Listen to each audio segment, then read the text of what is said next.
There are lots of obstacles to happiness.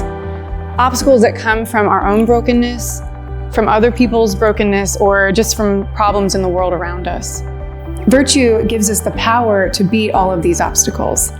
And that's why this series is called Virtue and Freedom, because virtue gives us the power to overcome these evils, which in turn gives us the freedom to pursue happiness. It can feel at first like being in a constant struggle, and yet eventually it actually becomes a liberation. So what's the plan for this series? First, we're going to look at the reality of evil. Evil in the world and in our own lives. We notice the panoply of negative emotions that begins to arise. Jealousy, fear of failure. And what happens, of course, is I end up in crisis. I end up not happy, and I don't know why. I feel aggressive, I feel angry, I feel bitter. And then we'll look at the ways that we can resist evil.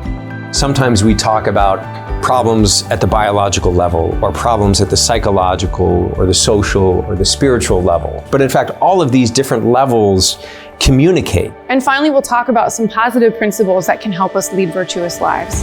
Every time I go to my counselor, every time I go to my priest, every time I would go to adoration, I would feel so much stronger. There's only two directions in life. There's a million plot lines, but you can only move toward God or away from God.